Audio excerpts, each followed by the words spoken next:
Dr. Patricia Fink is an optometrist who is passionate about working with children experiencing developmental concerns such as ASD, ADD, ADHD, and dyslexia. She uses a cutting-edge treatment called vision therapy to improve visual processing. And I do have a little bit of a side note.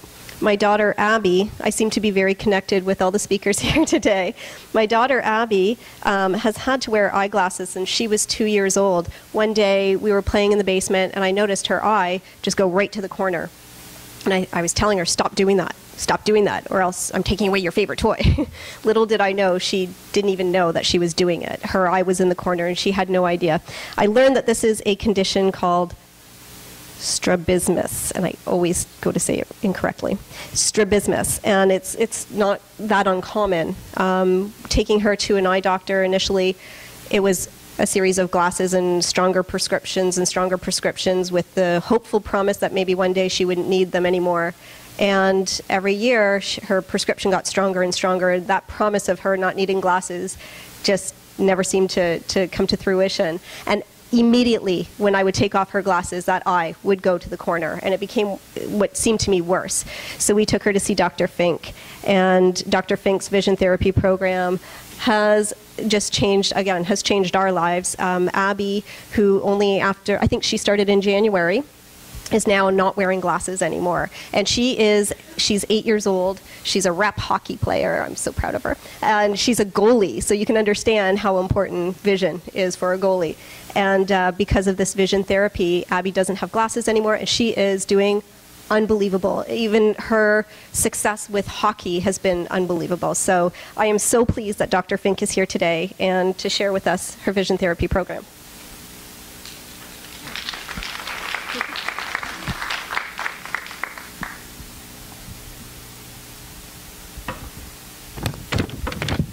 Thank you very much. That was a really nice introduction.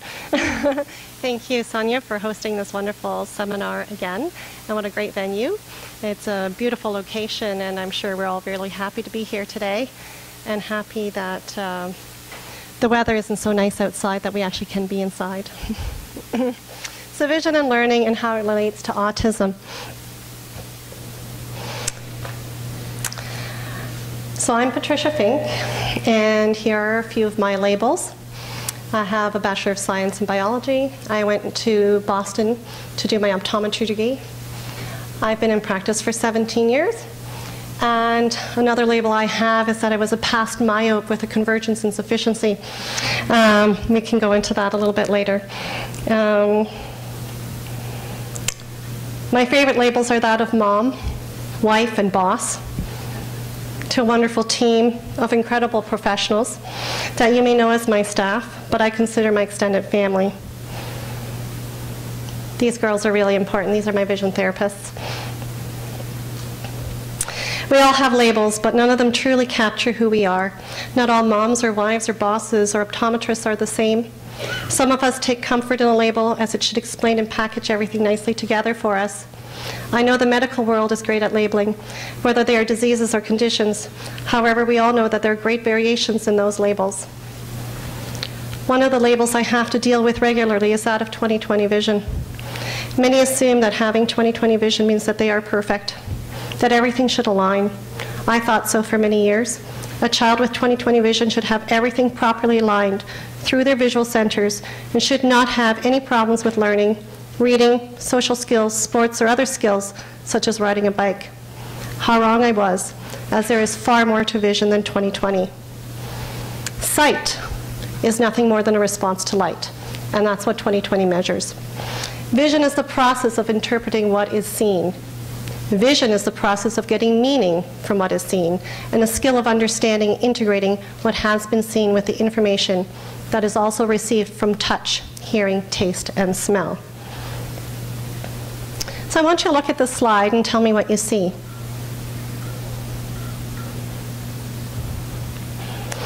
Without meaning that comes from experiences, you may not see what this is. These may just be patches of black and white and gray, even though you may have 20/20 vision.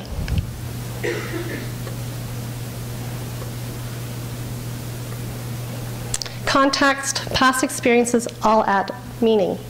Now with the nice outline out there, I hope you're seeing a cow. When the initial picture was presented to Dutch children, which had lots of experience with cows, they saw immediately that it was a cow. They had meaning from it immediately. So your vision, your sight is actually trained through your experiences and what you experience on an everyday basis. So these visual experiences are learned and developed. They're not something you're just born with. There's 5 areas of developmental activities. General movement patterns for exploratory skills, special movement patterns for manipulative skills, eye movement patterns for visual inspection and discrimination skills, vision language patterns, and finally visualization patterns for cognitive skills.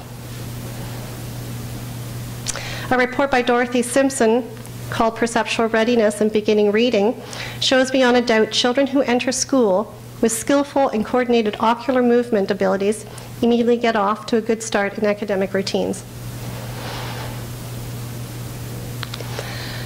I'm going to put up some definitions of autism. I think Dr. Buckley did a really great job of explaining it in a more thorough manner. I don't necessarily agree with all of these definitions, but you will find them on the web.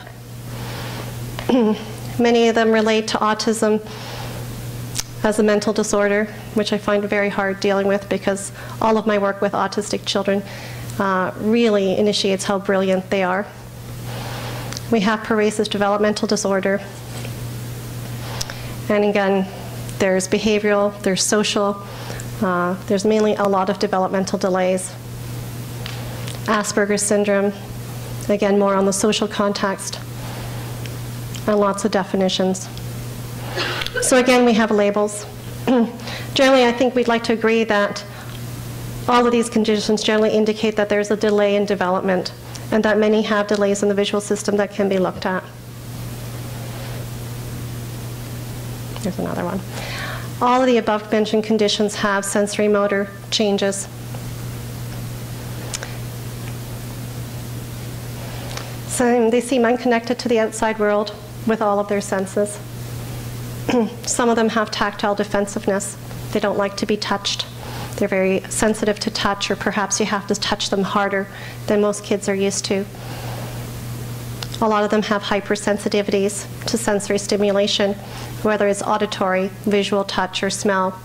Many of the children visually would like to avoid all of the visual information that's coming in, and therefore do not look. They like to avert their head or their gaze, and that is a reaction to the hypersensitivity of the visual stimuli. Under stress, these children will start to use self-stimulatory behaviors to try to stimulate the somatosensory part of their system. We know that at different stages that autism can affect a child, sometimes very early and sometimes later in development. Speech and language is strongly connected neurologically to the visual centers and to the neurological development of the eyes. So one type develops very well to a certain age, sometimes up to around 18 months, and then stops and regresses. An atypical version is that it develops very slowly right from the beginning. Some of the kids have what we call echolalia. They will actually listen to you speak and they'll echo the last part of your sentence, and they speak very softly and very quickly when they do that. That echo is very common in a lot of the kids on the spectrum disorder. When I hear speech deficit in my exam room and I'm actually checking children's vision, I will always emphasize to the parents to please have their speech and language assessed. If there is therapy that can be done, I would like to have it done earlier rather than later, early intervention. And the philosophy that they'll outgrow it, I just don't really advocate that at all. If we go on to the cognitive development, it develops similarly to the speech. You have one type that develops very normally to a certain point and then regresses. And the second type simply develops slowly right from the beginning. Social development is related to all other developmental steps. And for most of us as parents, it is a crucial part of what we want our children to enjoy. One statement from a parent of an autistic child that had vision therapy stated that the most important result was that my daughter can now look at people and hold her focus, and because of this, she now has friends. Not that she could read better or be part of a regular classroom setting, but the social aspect was the highlight for this very astute mother.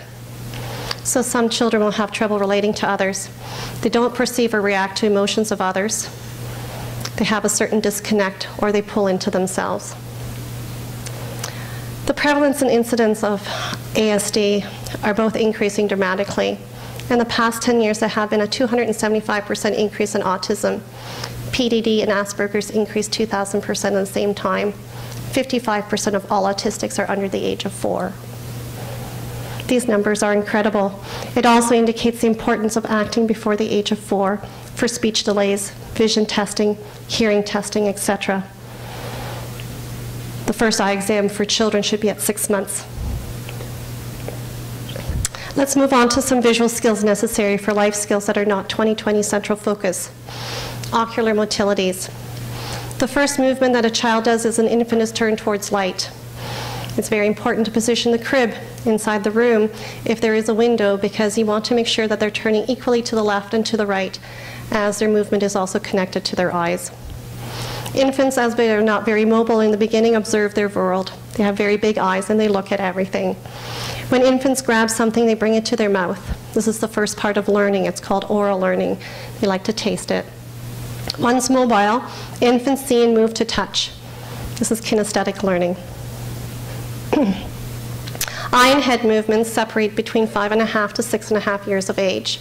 That's the end of senior kindergarten to the end of grade 1. Generally, that's when reading starts. Technically, the child is not reading ready until they're able to do this. And we have many children that are 8, 9, and 10 years of age that still do not know how to separate their eye movements from their head movements. If they can't separate eye and head movements, they are still technically in the kinesthetic learning phase, and they're getting up to touch what they see. It's very easy to label these children as ADD and ADHD as they're moving around, trying to use their sense of touch for learning. Many of these children just have not moved on to the visual learning phase of their development.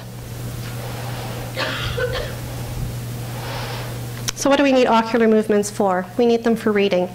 We need to be able to move our eyes from one word to the other word, to the end of the line and back to the beginning of the line. We also need to be able to do this in 3-dimensional space. We need to be copying off the board or an overhead projector. We need to be able to move our eyes efficiently in both directions. We needed to observe a teacher and our other students when they are speaking. It's a certain type of focus to be able to hold your eyes in a certain position. You need to be guiding your body and hands for action. Accurate depth perception for movement in the classroom, so the child is not bumping into desks or getting too close to other children or perhaps within the teacher's personal space. And we also require it for writing skills. Learning disabilities. 78% of have ocular motility disorders. 63% of learning disabled children have a binocular dysfunction. That means the two eyes are not working together as a team. And 58% have an accommodative disorder. That's how much they focus. They're either under-focusing or over-focusing. It does not add up to 100%. I do know my math. Many of these children have 2 or 3 of these disorders at the same time, and that's why these numbers don't add up to 100%. 20 to 23% of school-aged children have primary visual problems. And these numbers will most likely escalate as reading is pushed into earlier and earlier grades. Here's an interesting slide from a study done in Texas. This is testing visual skills. This is not testing for 20/20 vision, it's testing visual skills. Your visual skills are ocular motor movements, tracking abilities, pursuits and saccadic eye movements, and accommodation, which is your focus. In grade 1, only approximately 31% failed one or more of the vision skills tests. By grade 3, we're almost at 60%, and by grade 5, 70% are failing one or more of the tests for visual skills. What does that mean? They're getting older. They should be developing. They should be getting better at this. Is our school system restrictive and not teaching these types of skills? Perhaps if they're not having the movement portion of the phys ed curriculum, are children missing things that they should be learning? Are we teaching them specifically only what they're good at If they are an auditory learner and we change the visuals, the learning environment such that they're only going to get auditory instruction, are there other aspects that they're not learning and therefore not developing? Are we confining them into a tighter and tighter space?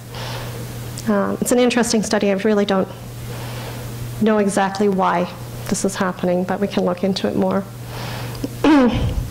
Visual development. Most babies are born with the hardware to allow the development of normal vision. They have eyes, they have a brain, they have nerves, their head and neck are attached together, and the reflexes are there. But the visual experiences are needed for them to write the mental software that allows them to use the hardware to make sense of the images they are capturing. Vision is acquired through life experiences. I'm going to refer to the article that is in your package by Dr. Paul Harris, who is brilliant. If you ever do want to research anything about vision therapy and Google Paul's name, you'll come up with tons and tons of articles. He's been doing vision therapy for about 45 years. I'm just going to read one part to help understand what the hardware and software does. It's in the bottom of page 1. Let's assume we're watching a physically mature 6-year-old boy who has never ridden a 2-wheel bicycle before. We see that the child has normal hardware, body, arms, legs, muscles, tendons, etc., that has the potential to be utilized to ride the bike. However, the boy has yet to have the meaningful experiences to have written the software to learn to ride the bike successfully. He mounts the bicycle, begins to ride for the first time, and he falls. We do not jump to the conclusion that there is something wrong with his legs or that he needs to work out in a gym. We just see that he has not yet learned to ride the bike correctly.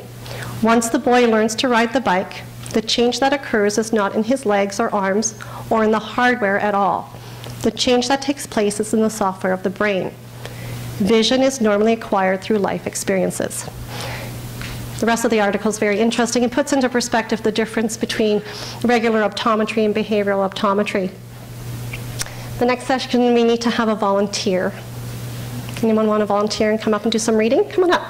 That's great. We have that. This should also be in your package. You should have this card. And we're going to let you hold on to this. I have an eye alignment problem. Oh, okay. What's your name? Andrea. Hi, Andrea. Here, use the microphone. Okay. Andrea is going to read to us, but she's going to do it a little differently. She's going to start from the bottom and read up. Go ahead. This exercise was designed to... You're doing great. Does it go? Oh, okay. Force you to move your eyes in a different way while reading as you are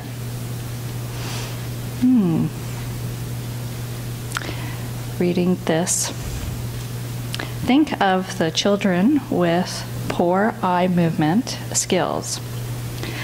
Does it seem logical that they may have more trouble with reading than... My eyes are tired. Thank you very much. My eye sees over here. You guys can practice reading this on your own. You have your own sheet. Thank you very much. Let's give her a hand. That's great. Thanks for coming up, Andrea.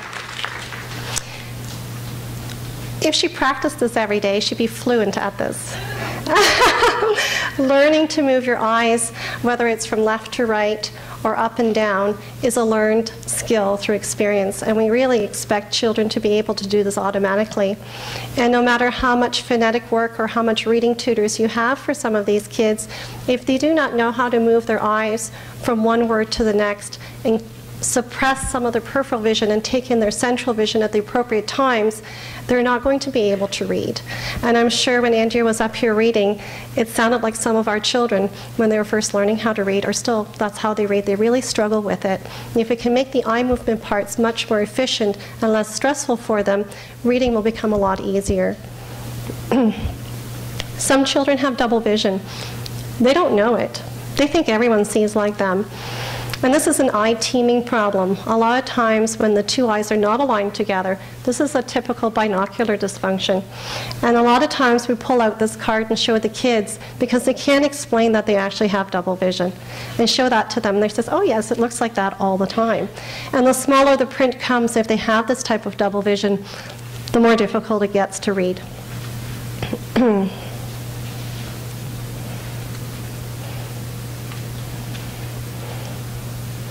So signs and symptoms of reduced visual skills. You have short attention span, you may have headaches, skipping words or lines when reading, holding the material extremely close. A lot of these kids hold the reading material here. Never mind, they may have some really poor head tilts associated with that. They have poor balance and coordination, excessive fatigue, squinting, poor recall. They use their finger to keep their place. Again, they're still in the kinesthetic learning phase, so they have to use their finger to help guide their eyes. Head tilts and turns, poor handwriting, because of course if there's a lot of tension in the visual system, it comes out on other parts of the body as well. You're going to see some incredibly strange pencil grips and lots of tension in that pencil grip as well. The posture on here is not recommended for homework or reading. Toolbox analogy. Vision is learned and developing. Critical periods do not exist. We're going to go through critical periods later, a study that was done by Hubel and Wiesel.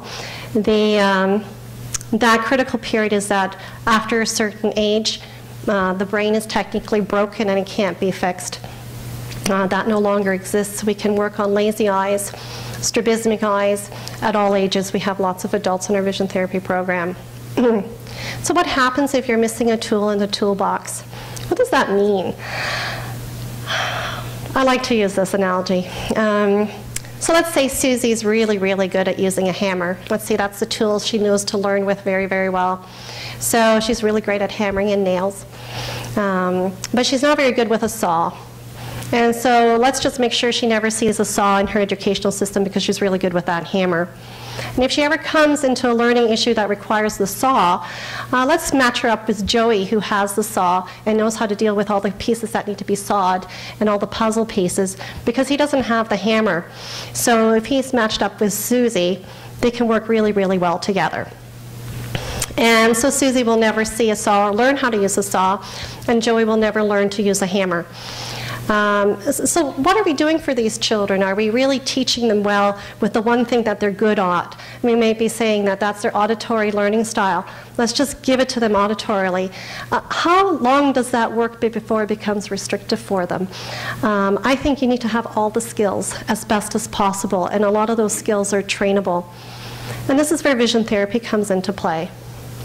Vision therapy teaches them how to use their vision and everything that's connected with that. How you move, how you direct your action, how you read, write, and all the skills that you need for life skills are related to your vision. And that's what vision therapy is. We take the child to the hardware store to shop for the missing tools. You can't just teach the strength and ignore the weaknesses. This embeds an already inefficient learning style, and in a lot of cases teaches lower level thinking. This is the study I was referring to, Hubel and Wiesel. They won the Nobel Prize for Medicine in 1981. And they did some really interesting studies on cats and visual deprivation. They really understood, quote, lazy eyes or amblyopic eyes and strabismic eyes through their studies that they did. And the critical periods sort of stated that after a certain age, you couldn't learn or develop that part of the vision system any longer. And that's just not true at this point. We know that we can work on a lazy eye no matter how old the patient is and still gain success. And Hubel and Wiesel really did state that they really didn't believe that part. They said there was certain parts in the visual development where deprivation was much more critical to causing problems, and they did not actually state that there was a quote, a broken brain. They did correct themselves later on after certain other studies had come out. But this is what you will hear a lot of times if you go to an eye doctor that states, I'm sorry, you're too old. there's nothing we can do for your lazy eye, but that is actually not true. So they demonstrated that if the visual system is deficient during early stages of life, nerves in the main visual processing areas of brain fail to develop properly, but it doesn't mean that we can't turn them back on again. Behavioral vision care. So this is an emerging clinical care approach here in Canada. We have about 4 optometrists in Ontario that do this. And it's very, very common in the United States. Vision is a dominant process and develops throughout life. It examines the entire visual process of patients, not just the hardware, and offers alternative treatment programs. And again, the article by Dr. Paul Harris is very good explaining how behavioral vision approaches things differently. There are 4 aspects of vision. Visual acuity, that's your 20/20, 20/30. Your ocular health, we need to make sure that everything's healthy. If there is disease and there's obstruction of the visual pathway, that needs to be addressed. Exercising, it's not going to get the disease out of the way. And the visual skills that we talked about, ocular motor skills, tracking skills, pursuits are the slower eye movements, the saccades are the very fast, quick, reactive eye movements, and accommodation, which is your focusing. Visual processing skills are affected by ocular motor skills. You cannot properly process your vision if it's difficult. And as Andrea saw, she was reading here, she made it through about 1/3 of that text. And I'm sure if she goes back and tries to remember what she read and try to comprehend, it was very difficult. She's nodding nicely over there for me. Visual behaviors with autism. Some may have poor eye contact, against not everybody does. Either an extreme fear of heights or a lack of appropriate fear. Staring into the distance as if looking through a target or at a target. Lack of reciprocal play. And of course, back to the self-stimulating behaviors such as waving their hands before their eyes, rocking, hitting their heads, spinning. Those are all stims to get their system back in place. If there's a visual dysfunction, which many, many children on the autistic spectrum do have, there's a higher prevalence of strabismus and amblyopia in this population. Visual dysfunction can exacerbate some autistic behaviors. The correction of this visual dysfunction can help with these behaviors. Convergence insufficiency, this is something that I had. I had to do training for it to try to align my eyes. Well, what that is that the 2 eyes have a hard time coming together when you're reading. So both of them need to converge inward, and some people are unable to do this, even though if you cover each eye individually, the eye muscles can move all the way around. This is not a muscular problem. It is not a hardware problem. It is a software problem. The neurology inside the brain has decided that it's too difficult to do, and it's not doing it. I have a video of that. One of our vision therapist's son was kind enough to demonstrate. So he's able to follow a target. He's separated his head movement from his eye movement, but when the target is moved inward, his left eye stays on the target, but his right eye moves out. So here she does it again, and if you can see, that one starts to drift outward. That's convergence insufficiency. He has 20/20 vision in each of his eyes, and he is becoming recently more stressed with all the reading he has to do in grade 7. And we are now training him to move that eye inward. In about 4 to 6 weeks, he will have accomplished that task.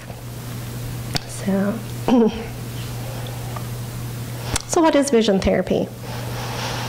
Optometric VT has been defined as the art and science of developing visual abilities to achieve optimal visual performance and comfort.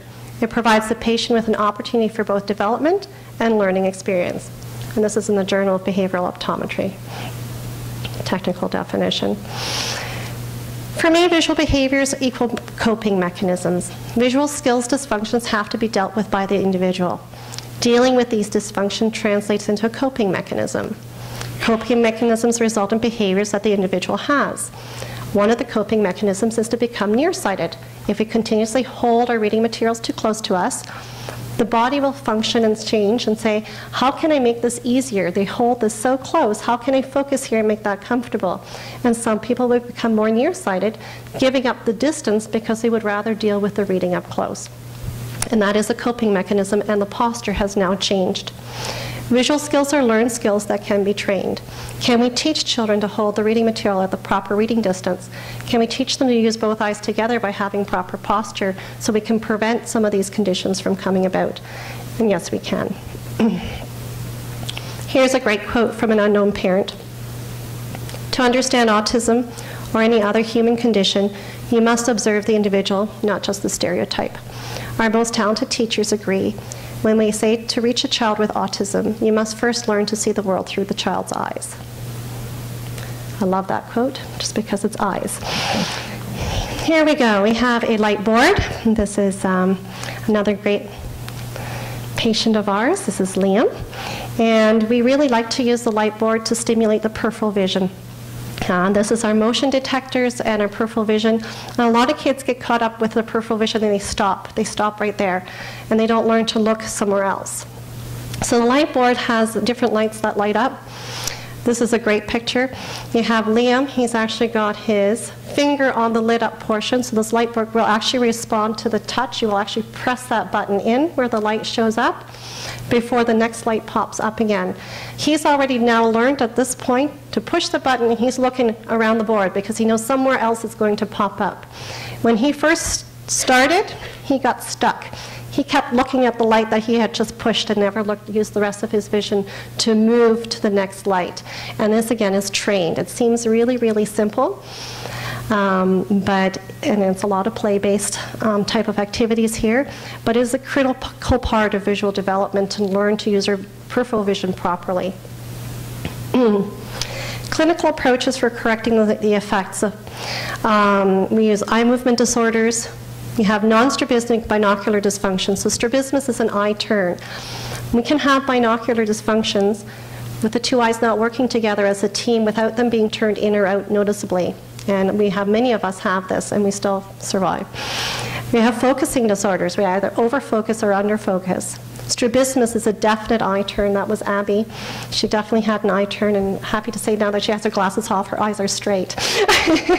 She's learned to exercise them properly. Amblyopia is an eye that's, quote, a lazy eye.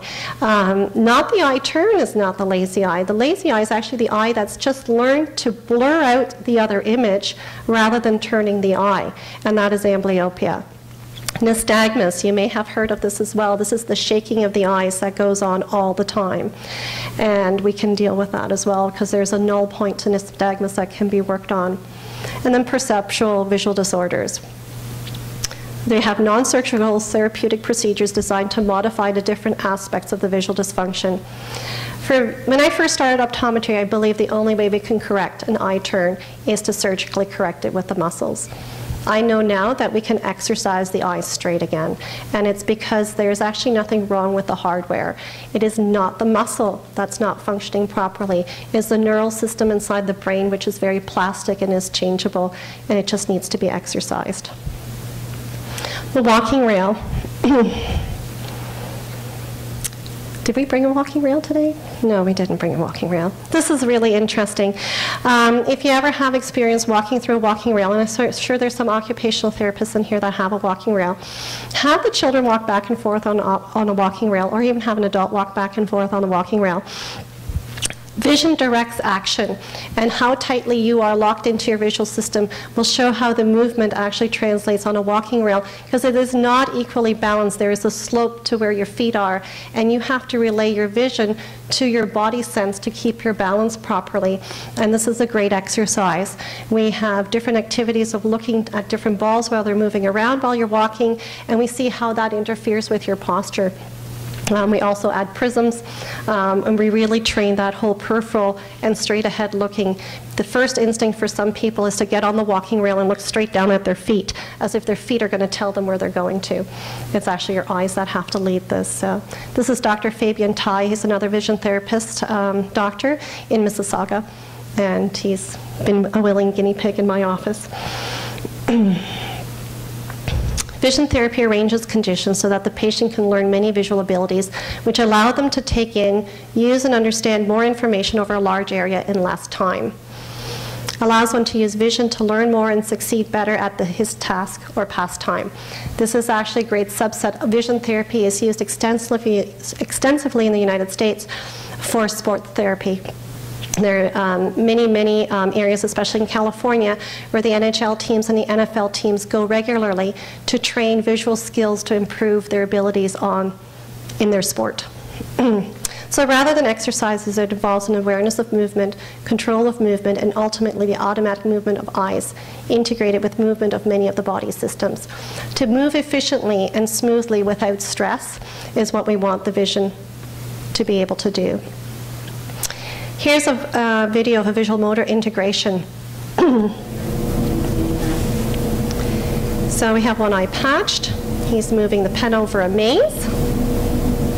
So we're trying to train each eye to be equally good at it, so we train both eyes together. And here you're going to see he's going to make a mistake, and he has to now fix it. And as he trains, he's learning to look ahead rather than just react to where exactly the pen mark is. So it's anticipatory skills going further along, and we make sure both eyes are trained equally well. Eventually the activity is done with both eyes together, and that's how we train some of the depth perception skills as well. The treatment plans in vision therapy encompass lenses, prisms, occlusion. You saw that the patch was put on. We only generally use the patching inside the vision therapy room. We don't believe in patching children for hours on end at home because we want the two eyes to be working together as a team. The binocular system's already disrupted if you have an amblyopic eye or a strabismic eye, and patching, quote, the good eye doesn't change that fact. Treatment plans used to correct or improve specific dysfunctions of the vision system. So even though we go through all the different processes to realign everything, which seems very systematic, and looks like everyone seems to be doing the same type of activities, each child will have specific attention paid to the vision dysfunctions that they actually have. Here's a vectogram with fusional skills. Each eye sees something different on here, and the right hand and left hand are extensions of the right eye and the left eye, and he has to try to aim the target to the same place. So he actually sees something in 3D when he's looking through here, and it's training his motor skills to his fusional skills. And you can see he needs to pull back quite a bit. He just doesn't trust his vision yet, and we're working on that. He's doing way better. So what does vision therapy do? It works on the development of visual skills. We want to be able to track an object smoothly and accurately and effortlessly with both eyes, and at the same time think, talk, read, or listen without losing the alignment of the eyes. Sometimes some of the kids, when they're learning to straighten out their eyes, when they're tired or not paying attention, the eye will start to drift back in again. They have to be able to know and feel that and straighten it out themselves again. So the feedback system needs to be put in place for that. They need to fix the eyes on a series of stationary objects quickly and accurately. With both eyes at the same time, know what each object is.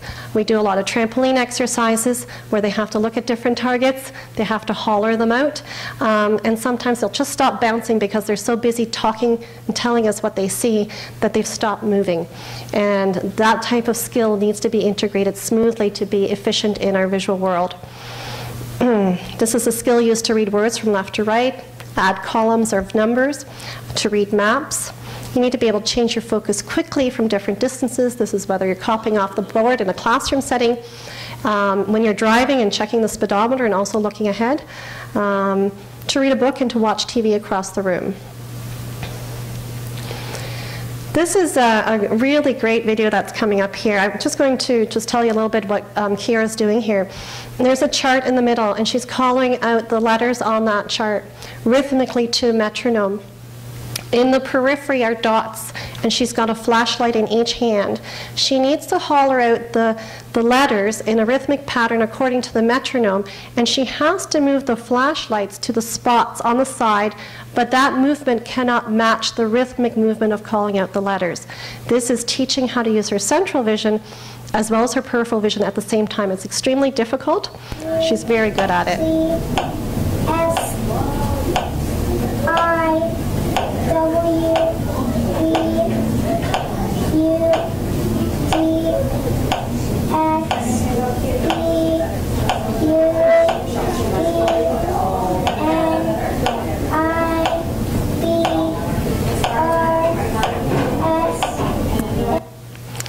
Jennifer, my vision therapist, is extremely good at this, and she puts us all to shame when we try to do it as well. It's definitely a learned skill, and I need practice on this regularly. The ability to team the two eyes together is a skill that needs to be established. We need to see over a large area, so we need to be able to use our periphery, and many of us are locked in centrally, while pointing the eyes straight ahead. The ability to see and know, recognize in a short look, and the ability to see in depth. This is the Brock string exercise. We have Adam here again. Okay, Adam, so you're looking at the blue bead. It's Jennifer talking. How many strings do you have going into the bead? 2 strings. And coming out of the bead? 2 strings. Okay, and can you slide your eye? Just going to pause that. We're using a skill called physiological diplopia here. He's actually focusing on one bead. And when he's focusing on that bead, he should see 2 strings going in and 2 strings going out. It took him a long time to establish that because he had been suppressing one of his eyes. So for him to actually see 2 going in and 2 going out is great. He is then taught to move his eyes from bead to bead, and then all the way up to his nose and back out again. This is, again, training the 2 eyes to be moving equally well together. It is a very difficult exercise to do, and it doesn't come till later in vision therapy. So testing for the autistic. The testing is very different. It is sometimes very quick. Because, of course, the attention span isn't necessarily there. And we get a lot of information based on the behavioral mannerisms of the child in the exam room. It's strongly advised that you bring something that they love to see, whether it's a video or a game, because mainly they don't need to look at the eye chart. We just need them to look at something, and we can do a lot of the tests while they're focusing on something. So anything that you can bring that'll help them is useful. You should also let the office know that your child is autistic, because we do have different preparations for them coming in, and we definitely want them to be comfortable in a very medical environment. And we try to make it as child-friendly as possible for them so that they're comfortable. And it's also not a bad idea to bring them by the office ahead of time to let them become familiar with the environment. We have a specific questionnaire that needs to be completed beforehand.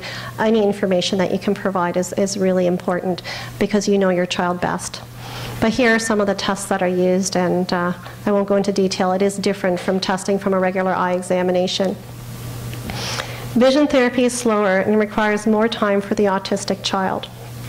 There's a lot of early developmental work that needs to be established before they can enter into the, quote, the traditional vision therapy work.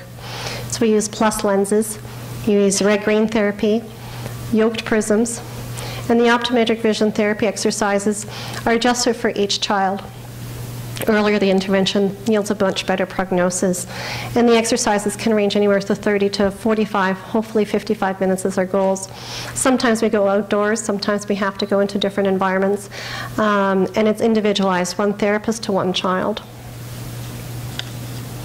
The red-green glasses are filters, so one eye sees with one filter and the other eye sees with another filter.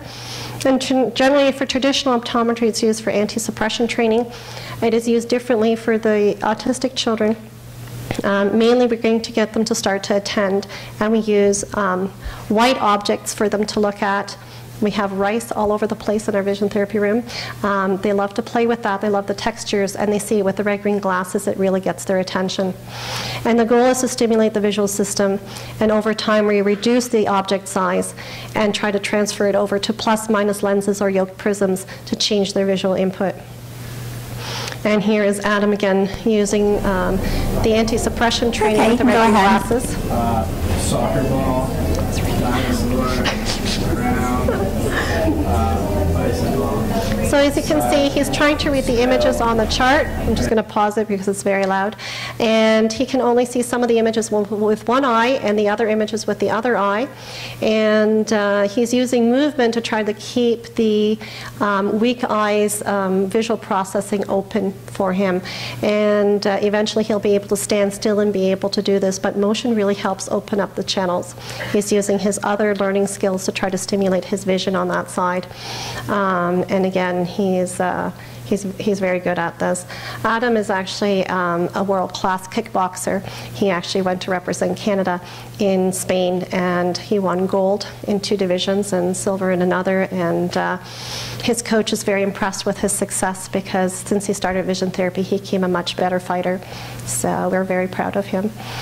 Again, here's another light board, and again the peripheral arousal system is highly in place in children that are on the autism spectrum, so we like to use it. Yoke prisms in therapy. You may hear of this more and more now. There is actually a center in England that's using this. It's called microprisms, and people are flying to England to have this done, which just blows me away because we do it right here. We do it all over the United States. I don't know why people are paying flights to go to England to have these lenses done. But changing the visual input and either lifting up the space or shrinking a space to make a person more comfortable changes their behavior. And we have children that have never looked up. We put these prisms on them, and all of a sudden they're sitting upright and they're looking and they're attending. It actually puts chills through you to see this type of behavioral change within minutes. We had this happen last week. It gave us chills. These lenses are worn to stimulate their attention and to get them to start attending so vision therapy can take place. The lenses eventually have to be discontinued because we do have something called prism adaptation that occurs. So these lenses should not be used more than 9 months before they should be discontinued. So let's do a sample activity. Do we have another volunteer? Does anybody want to volunteer? You're going to have to go up. So we'll just put a chair up here. Lizanne's a real trooper. I knew I could count on her. I think I also suffered from the same condition with daughter. Oh, okay. So we're going to have Lizanne just walk across, and she's just going to sit down on the chair. And you can see she's really great at it, isn't she? She can get up and sit down on a chair, no problem. Good. Now come on back. Come on back over here, and Jennifer's going to put some yoked prisms on her. Now Lizanne has a normal visual system, and she's integrated herself properly. So we're now messing with her visual system at this point. And all of a sudden you can see how she's resorting to having to touch. Okay, she now has to feel her way onto the chair. Okay, by just changing the visual input. Okay, thank you. That was great. Let's give her a hand. So what if children have this distorted visual input to begin with? Does it explain that they would have distorted postures and distorted mechanisms, and that they'd be moving around and maybe acting in behaviors that we don't consider appropriate? And if we can fix those visual dysfunctions, can we make their behaviors better? And that's where vision therapy comes into play. And we will have some of these yoked prisms available to you later on in the breakout sessions. Anyone that has motion sickness, beware. So traditional vision therapy, this is what we're trying to get children that are on the spectrum to. It's more with fixation and following more complicated exercises as you've seen on some of the videos. We add more binocular skills, and then we have to add the virgin skills because many of these children have a strabismus or an amblyopia that needs to be addressed, and that is really important for three-dimensional vision. And that's what we do. We live in a three-dimensional world. We need to be able to have 3 dimensions. There are many people out there that have one functioning eye, and they manage just fine. But if they had 2, life would be a lot easier for them. And if we can teach children to do that right off the bat, they'll be better off in their learning environments as well as in their life skills. So a traditional vision therapy program takes about 38 weeks. We call this the grid. The pre-grid for autism or very young children can take anywhere from 4 to 18 months. It really depends on the severity of the visual dysfunction. And some of these children may have had the visual dysfunction disrupted through surgery that didn't work properly, and it's very sad when that happens because there's a lot of work that needs to be done at that point. So in conclusion, vision therapy realigns the areas that were either underdeveloped or not developed in the visual process. Vision is required to direct action. hand-eye coordination, reading, writing, social interaction. And vision is learned, and if it's learned properly, can lead to efficient utilization of our bodies to do our daily tasks, no matter what our label is. So thank you very much.